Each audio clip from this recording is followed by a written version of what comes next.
when he wants to be motivated. Right. Big right hand by Thomas Tate. So what Lou talked about, he forces the action, he's liable to eat one on the chin.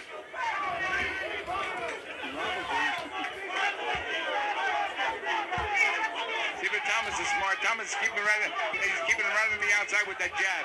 Does Scotland have an earring in his left ear, or is that my imagination?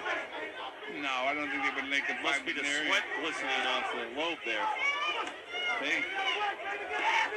See, Thomas is smart. He's hitting him with that jab, then boom, right back with the right hand.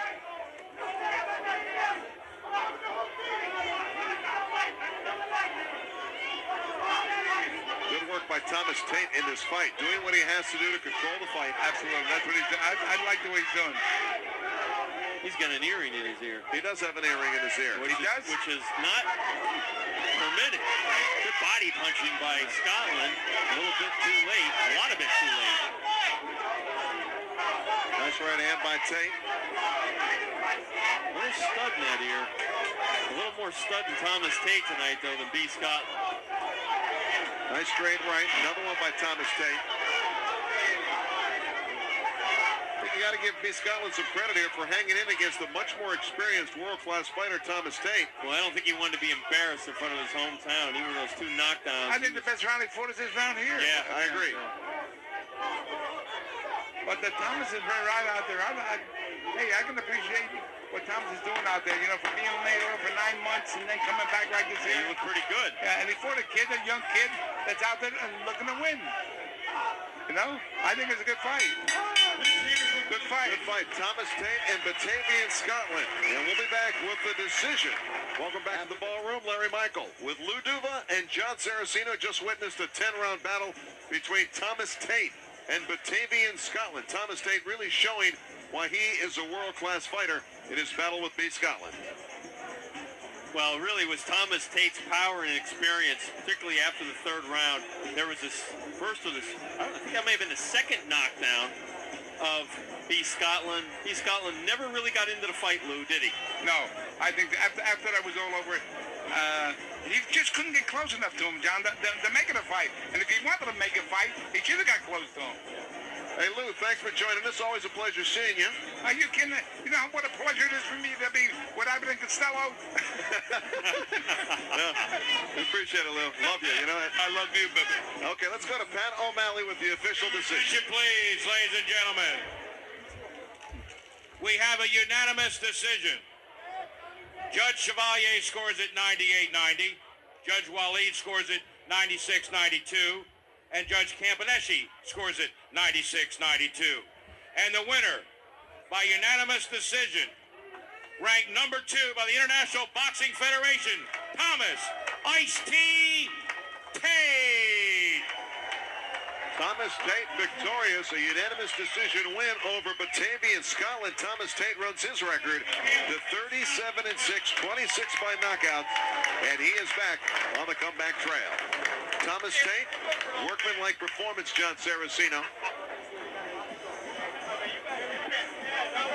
Thomas Tate coming to us at ringside, and John Saraceno, what was Thomas Tate telling you there as he leaned through the ropes? He told me he still had a lot left for an old man, crafty. Actually, I told him he had a lot left. He said, hey, I got a long way to go. I'm a crafty kind of guy. And you know what? Based on what we saw tonight, even though B. Scotland is not an A-level fighter, Thomas Tate still has the reflexes and the ability to maybe get another title shot. Veteran victory for Thomas Tate. And he's standing by with John Scheinman. Thomas, 9 months off since your last fight, the title challenge against Sven Adke in Germany. Lou Duva gave you a pretty good report card here for this fight. How do you grade your performance? Well, I grade myself for being a long layoff like that. It's not all my fault, don't get me wrong. I was supposed to fight in January with Sid Vanderpool, but I got sick, and that pushed this fight to that. And I got an upcoming May fight on the 26th in Connecticut. I grade myself for B. I think I did. Overall, I give myself about an A- at the most. What do you think about coming out of a world championship fight and then coming back to the club atmosphere of ballroom boxing like this? Is it a little bit of a different situation for you? Yeah, it's a little different situation, but you know, you try your best to keep composure because I'm in the tutelage of Lou Duva now, and I'm looking for a higher heights now. So excuse me, it's like almost a start over process, but that's okay. I can deal with it because, you want to knock off the rust, and I don't want to wait no longer to come back. So I just thank God and thank Maryland, the people of Maryland, for coming out, supporting me, and hopefully that I'll be back again. I'm sure that they want me back. Well, we will. Thomas Tate, very excited about 2000. Looking for another world title shot. Let's go back to ringside to Larry and John. So what do you think, John Saraceno? Did he give us our money's worth? I like the fact that Thomas Tate is still excited about boxing. He's not jaded. A lot of guys at that age who've never really won a world championship become very cynical. Thomas Tate, you see a guy who still has a lot of love for the game and has a lot left to prove. Good performance by Thomas Tate and John Scheinman as well. We'll be back with more ballroom boxing. Well, another night in the books here in the ballroom. The fans go home satisfied as usual. Thomas Tate, a winner tonight. He is world ranked. He's back on the comeback trail. An impressive win over B. Scottland. Certainly was. Thomas Tate showed he still has enough left to contend for a title somewhere down the road at age 34. B. Scotland, Larry, he's got to really ask himself some serious questions at this point in his career. Great night of boxing here in the ballroom. We hope you've enjoyed it. For John Saraceno and John Scheinman, I'm Larry Michael. We'll see you next time for Ballroom Boxing. In his life, the 25-1 underdog wasn't supposed to have a chance against Evander Holyfield, yet he shocked the world and almost had his impossible dream come true. Everyone remembers him from fighting Evander. Everyone's trying to look at Burt Cooper as the man to get by, and I don't think so. I'm not going to look past his fight because Burt is a tough guy, and he's going to be out there to get me. All right. I'm not playing no more, you know what I'm saying? I'm just not playing. I'm just going for blood. Cooper surged on the scene in 1984. Pummeling victories convinced many he was a threat to Mike Tyson's crown, but great potential was snuffed out by cocaine addiction. I didn't know which way to go. And so, manager, he wasn't there, and he didn't care about me, It's like I was just stuck, I couldn't go nowhere. Cooper crashed to the bottom in his test with George Foreman.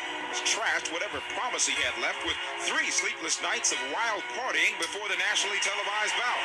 Cooper lamely quit on the stool, his purse stripped after testing positive for coke. Hurtling into oblivion, one man still believed in him. The only time that Burt ever quit at anything in his life was when those drugs and that bad influence was a part of his life. I said, hold up, Bert. You got to wake up. This ain't you, Coop. This ain't you. This ain't you. Got back on the right track. Right track now. I fought my way through. Moore's climb to heavyweight recognition was also challenged with many roadblocks. Like Cooper, most of them were outside the ring. One assault charge is still pending in his Pennsylvania hometown, and the last few months, poison spread between Moore and his longtime trainer Emmanuel Stewart. They've apparently worked out their differences, but in the ring, they found Mike the Giant White a threat to his KO record. When you come in the ring, you look at this guy, you say, wow, if he can't even hardly, if he would just stand there and say, hit me, you'd have to almost get a ladder to climb up just to do that. How are you going to knock him out? And I said, well, this is a big guy, and he's trying to use his weight size advantage over me. And I said, well, I'm just going to have to box. And I think I did damn good. I'm not worried about what other people say about, well, I went 10 rounds, and I went 10 rounds in my last 2 fights. That don't mean anything. The Giant squashed his perfect KO record, the one stat that separated him from the other top contenders. Still undefeated, his last fight against Everett Martin put him to the mat for the first time as a pro. He could have been the best thing that could have happened at this time, because I think it's going to have him pumped up to the point where his immediate fight following that performance would probably be one of his best, and I'm hoping that happens. What stands in the way is a fired-up, rejuvenated Cooper. No one is calling this Philadelphia slugger a quitter anymore.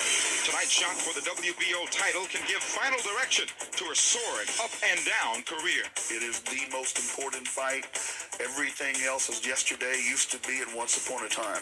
And the only thing that matters is Michael Moore. His toughest challenge is going to be the upcoming fight with Burt Cooper. Not just a challenge as a fight, but I think about life. This will be the fight where he will prove or disprove that he's for real. Burt is mentally prepared and strong and in condition. And when he's that way, no heavyweight, nobody can beat him in the world. Despite Cooper's last 6 aggressive no-quit performances, Moore is not convinced the recovering challenger has what it takes to be world champion. The Clarke superstar plans to use more than his KO power to get by the pit bull brawler. all depends on who's behind the punch and what type of guy who has a bigger heart. And I think I have a tremendous heart. And I think I want it more. When the bell rings, there's Michael. There goes Michael. I got bills to pay. You know, he can't stand away. He can't stand away. It's a do or die situation for me. Tonight is the fight of their lives. Cooper needs the victory to bury his shattered past. Moore craves this win to blow away the sea of skeptics. Both boxers are battling for the WBO crown and the top of their division. It's going to be a do or die for both of us. And for myself, I want to live a different life. So it means a whole bunch to me. It means this is my life right here. Let me go for it. Let me go all out. Do what I got to do. White and Lockhart comes over off a victory over Derek Lampkins, a 4th round TKO. Was stopped in his fight before that. So we're set to go. Tshabalala, a good puncher, explosive hitter. And against someone presumably with a little better chin, we shall see. Left hook to the body by Tshabalala. Missing over the top was Lockhart as he tries to time Tshabalala, who was born with the left hook, trying to set up a tremendous right hand. You can sense that Tshabalala looking for that. Has landed it twice in grazing fashion. Goes downstairs low and is properly warned. He tried to throw that left hook from too far out. Just underway, set for 6. That's the limit. As long as Kurt Tshabalala has gone. Done it twice recently. Lockhart has been 6 rounds twice as well. Once a draw, and he was stopped in 6. Tshabalala penetrating behind the jab. Really looking for that right hand. Lockhart backpedaling. May need to move laterally a little bit more because he's moving right into the path of a bomb. Tshabalala over the top. On the rebound, scores with the left hook. And you get the impression that Tshabalala is going to land a big one here. It's a matter of if he can set this up and not be too anxious. He's also leaving himself open. There's a wild swing.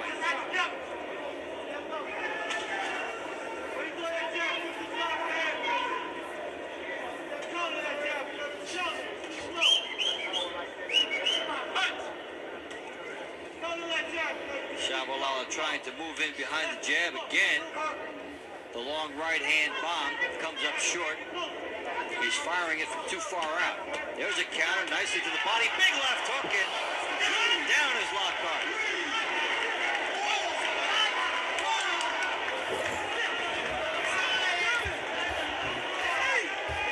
Well, Tshabalala has a lot of these first round knockouts. Will he get one here? He's got 30 seconds to work with. He's going for the bomb again, and there it is. That's 2 knockdowns, and that's it.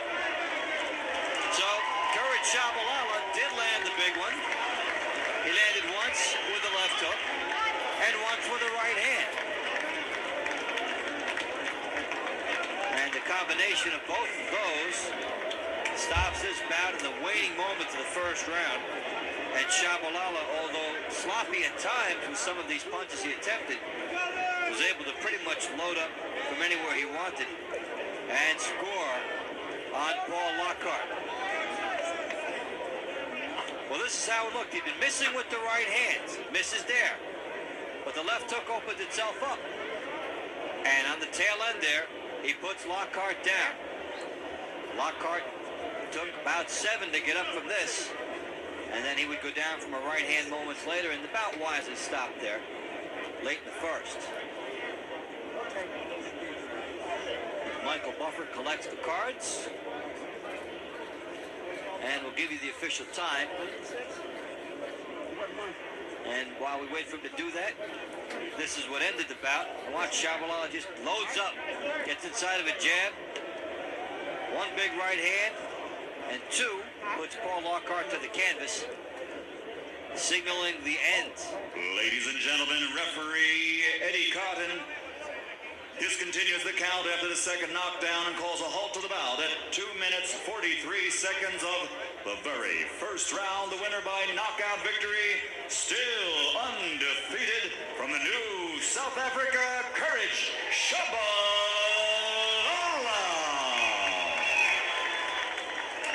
Well, Courage Tshabalala puts that one in the bank and will continue to look for him on the international circuit. Если после такого мероприятия хоть один-два ребенка придут в секцию бокса, это уже большой плюс этой организации. Впервые в родном городе в ледовой арене «Трактор» боксирует Сергей Ковалев.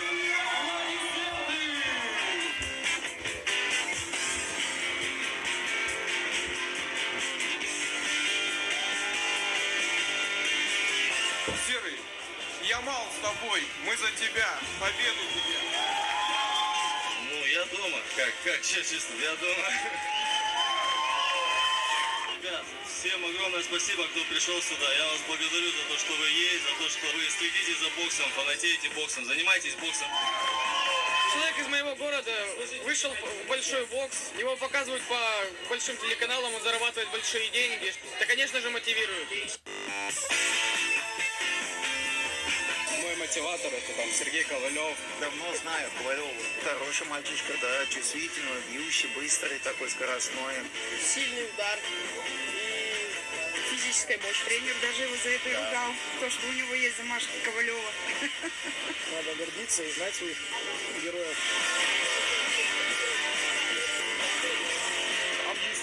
Я привык, что когда ты едешь куда-то за пределы города и страны, ты как не свой.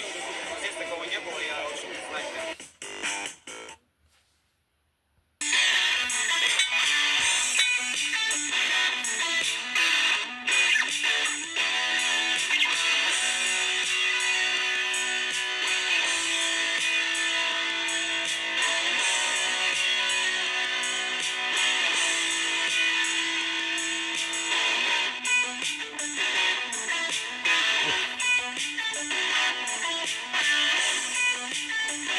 Michael's 8th Avenue in Glen Burnie, Maryland. It's Ballroom Boxing on Home Team Sports. Hi, everybody. I'm Larry Michael with John Saraceno. It's great to be with you again. You know, John, we've been doing ballroom boxing for about 3 years now on Home Team Sports, and we get excited because we're fight fans. What is the special atmosphere that a fan gets when he comes to the ballroom? I think in a lot of ways, Larry, it's like good minor league baseball, except for it's not single A or double A. This is triple A, particularly for boxing. These are some of the best shows you're going to see at this level anywhere in the country. And you know, some of the dreams born here tonight sometimes blossom into world champions. We have 3 world champions in attendance tonight, and the D.C. Baltimore area really is a hotbed for professional boxing. Well, no question. Sugar Ray Leonard, of course, being the most famous name to come out of this area. Riddick Bowe, Simon Brown. Tonight we have Sharmba Mitchell, Keith Holmes, and Mark Too Sharp Johnson. This is a hard-bitten town, produces world champions. No, we are excited. Hope you are too. Hey, John, what do you like most about ballroom boxing? Well, I really think the tip of the hat must go off to Scott Wagner, who's a promoter. Young guy who hustles. He's really made a go of it for himself, and I think the boxing fans in this area benefit. All right, folks, remember, keep your guard up. The first fight's in the ring when we return. Welcome back to Michael's 8th Avenue, Glen Burnie, Maryland. Larry Michael and John Saraceno, and it's great to have Pat O'Malley in the ring. He's got our first introduction. And welcome to Michael's 8th Avenue and another night of professional boxing. This, a night of champions. The Maryland State Athletic Commission Chairman Carlin Milligan Jr., Executive Director Patrick Bonella, along with Ballroom Boxing of Michael's 8th Avenue promoter Scott Wagner and matchmaker Josh Hall, present this 6-round bout in the junior middleweight division. The referee in charge is Gary Campaneschi. Judging the bout are Kenny Chevalier, Don Risher, and Jodi Wingfield. Introducing the boxers. To my left, out of the blue corner, weighing 151 pounds, wearing the black trunks from Silver Spring, Maryland, with a record of 5-4, 3 via the KO. Please welcome Larry Lethal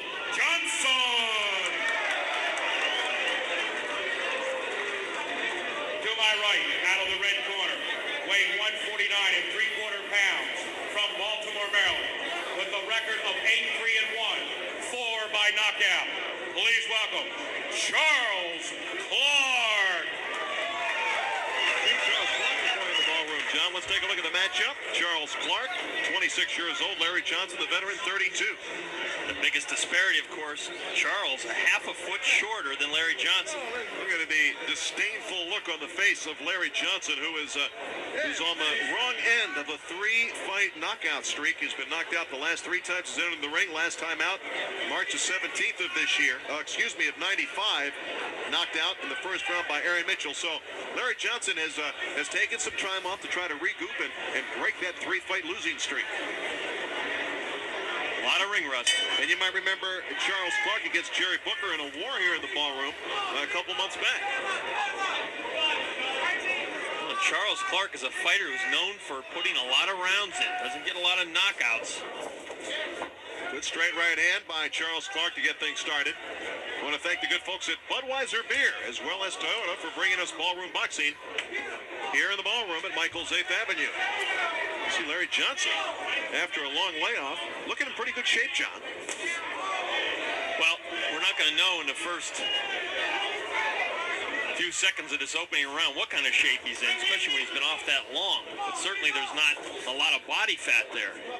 Well, Larry Johnson's claim to fame was a knockout victory over Alfonso Daniels back in 1994, and Alfonso has been on our ballroom boxing cards on numerous occasions. He's a very talented fighter, and he got caught looking by Larry Johnson back 5 years ago. Johnson looking to try to turn his career around. Well, actually, for a while, he took up kickboxing, Larry. It didn't work out for him. Now he's back to smacking people around with his hands only. Hometown flavor here as Clarke lives in Baltimore. Larry Johnson from nearby Silver Spring, Maryland. You see the size disparity with Clarke. He's got to find a way to get inside the taller, rangier fighter, Larry Johnson, at 6'1". Good, sharp. Good straight left hand, yeah, by Larry Johnson. And he walks into a right, and they're going to call that a slip. Gary Campaneschi. Now, I do believe a right hand scored. Wow, I tell you what, for a slip, he looks awfully hurt. And he hit hard, Larry, on the canvas.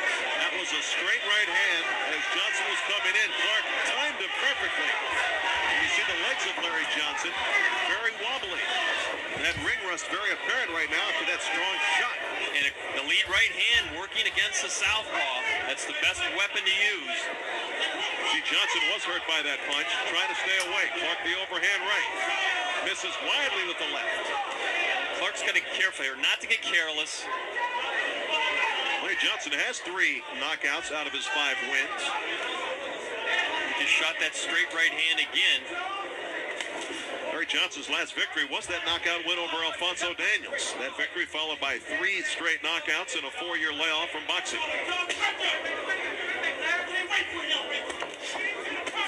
Looks like that left hand might have some power for Larry Johnson. Clarke just ducking away from it. Despite a schedule for 6 rounds. Oh, look how tentative Larry Johnson looks after that knockdown. I don't know if the cobwebs have cleared or he's just found new respect for the little guy, Charles Clarke.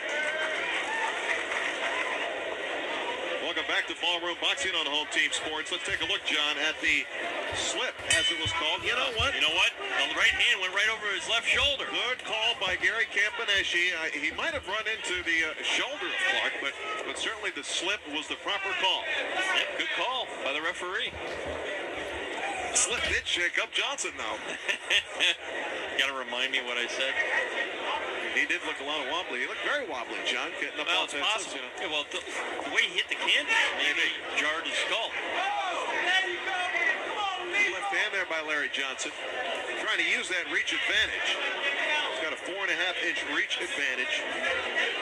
And a substantial height advantage as well. Well, Johnson's got pretty decent hand speed, but he doesn't vary his jab enough. He keeps throwing it the same way, and Clarke is able to time with the right hand. Good right hand by Clarke. That got the attention of Larry Johnson. John, when a a guy's been out of the ring for 5 years, like Larry Johnson's been out. Of course, he's been in the gym. He's trained for this fight. But what's the difference between getting ready, training, and sparring, and actually having a fight in front of the lights? Well, there's many. First of all, of course, depending on what he's doing in the gym, whether he's having live situation kind of fights, by that we mean without headgear and smaller gloves, it's going to be different using larger gloves and headgear. You have a safety feature there that you don't have in front of a live crowd. Also, if you're just dealing with your nerves on fight night. It's almost a cocoon of safety when you're sparring in the gym in a lot of cases, particularly if you're not getting good sparring. It all depends what you and your trainer are doing. Not a lot of footwork from Larry Johnson. Yeah, but you know what? Charles Clarke could be making him work a little bit harder, John. Well, he's getting picked off with that jab a little bit, and it's made Clarke think twice. And also, you got to ask yourself a question. Is Clarke now loading up, thinking he can just get this guy out of here with one shot? Of course, he knows he didn't land that right hand. But that's what it kind of looks like. It looks like Larry Johnson finding a little bit of rhythm with that jab. I think you're right. Well, Larry Johnson's got to set down and throw a little bit more. I mean, he's moving an awful lot here, and it's tough to win a fight when you're moving like that. Clarke, though, really not taking advantage. Well, he can't find the target. Good right hand by Clarke. Not much power behind it. A glancing blow. Good left hand by Larry Johnson. Well, Larry Johnson's got some skills. A decent boxer. Oh, ran right into a right hand, Larry. Larry Johnson is down. Gary Kempeneshi County. Yep. Johnson's okay. I think maybe he got a little overconfident and got careless. Well, Clarke timed it. Threw a straight right hand, caught him flush in the face. Larry Johnson appears to be okay. And the end of round 2. Charles Clarke scores with a big right hand. There was no phantom punch in that second round. As you see Clarke. Right on the kisser. Beautiful shot by Charles Clarke right on the button. And you know what? What got Larry Johnson up from that shot? Yeah, well, his momentum, too. He was being thrown right into the punch. Third member of our crew tonight, once again, is John Scheinman. John, how do you have it scored through 2? Well, I've got it 20-16 for Charles Clarke. I didn't have the benefit of the replay when I made my decision on the first round. I gave it 10-8 for Clarke. But I think he's been too respectful of Larry Johnson here. A guy coming off a layoff of that length of time, he should just be all over him and telling him, hey, you don't want to come back to boxing. And as we've seen, whenever he's gotten off, he's been able to really hurt Larry Johnson. Thank you, John. You know, John Saraceno, I think John Scheinman needs to get a pencil with an eraser. Yeah, you can fudge a little bit on that when you don't see the replay, Johnny. Come on. You know, I think he makes a good point. I think Clarke would like to do more punching, but when a guy is showing the kind of lateral movement that Larry Johnson is, it's a lot easier said than done. Plus, he's a southpaw. So, there's some blood from the nose of Larry Johnson. Good left hand there by Johnson. A glancing blow caught Clarke on balance. There's the right hand again. Sooner or later, Johnson's going to have to sit and fight, and I'm not sure he can stand up to the assault of Clarke. And I think he knows that, Larry. But you know what? He is tagging Clarke with the jab and the straight left hand. Really not phasing Clarke, though. There's a little bit of a mouse under the left eye of Charles Clarke. Clarke seems to realize that if he can get his best power punches off on the inside, he can get this guy out of here. But I'm not so sure that Johnson's going to go anywhere. This is the third round of a fight scheduled for 6. Larry Michael and John Saraceno with you tonight. Charles Clarke, the shorter of the 2 fighters, taking on Larry Johnson from Silver Spring, Maryland.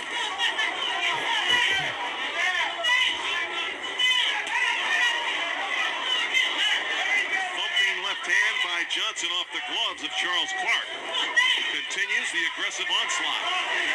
Larry Johnson just ducking away. Not sure Johnson has any kind of power to hurt Clarke, John. Well, he hasn't displayed it if he has, but you know what? He's a long, rangy puncher, and he's got a small guy in front of him, so you can't underplay that also. Too bad Charles Clarke is so short for a junior middleweight. Larry Johnson, this is his lightest weight since 1989 for a fight. So Larry Johnson got in good shape for this return to boxing. I don't know if he did enough work on the chin, however. Clarke fancy left hand and a right hand. And you wonder what's keeping Clarke back. I don't think the jab is as effective as it was in the second round for Larry Johnson. Clarke now taking advantage. This guy's running on him. Johnson has Clarke up against the ropes. We'll have more ballroom boxing from Michael's 8th Avenue in Glen Burnie, Maryland. Cry about it. You take life, the ups and downs. If you're a real man, you never go down, you just stay up. Who are you? Never tell me how to wrestle. Right life. Big cities. I am Ric Flair, the president of the United States. Then kiss all the girls in the neighborhood and get a pie. Kiss stealing, wheeling dealing, limousine riding, Bischoff. You turn the camera off and I'll be naked when you come back.